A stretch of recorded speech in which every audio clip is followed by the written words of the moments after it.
যিসকলে HS first year পৰীক্ষা দিছিল তেওঁলোকৰ বাবে এটা ভাল খবৰ যে তেওঁলোকৰ সকলোকে উত্তীৰ্ণ কৰি দিয়া হ'ব যিসকলে পৰীক্ষা দিব নোৱাৰিছিল কিন্তু এক্সামিনেশ্যন ফৰ্ম বা পৰীক্ষাৰ পত্ৰ পূৰণ কৰিছিল তেওঁলোককো উত্তীৰ্ণ ঘোষণা কৰা হ'ব এটা ডাঙৰ খবৰ অসম উচ্চতৰ মাধ্যমিক শিক্ষা সংসদে পত্ৰ লিখিলে প্ৰতিখন শিক্ষা প্ৰতিষ্ঠানৰ মুৰব্বীলৈ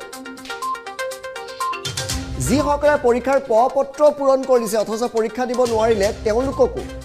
উত্তীৰ্ণ ঘোষণা কৰা হ'ব পৰীক্ষা দিয়া নিদিয়া সকলো উত্তীৰ্ণ হ'ব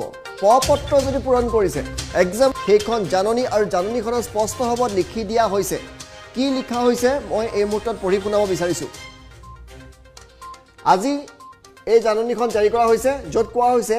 This is to request to all the head of the institutions under Assam Higher Secondary Education Council to promote all the students to AHS second year. সকলোকে AHS second year লৈ promote কৰি দিয়া হ'ব। ইয়াৰ সকলো পৰীক্ষাৰ্থী AHS second year লৈ তেওঁলোকক promote কৰি দিয়া হ'ব আৰু উচ্চতৰ মাধ্যমিক শিক্ষা সংসদে এই মুহূৰ্তত সেই কথা ঘোষণা কৰিছে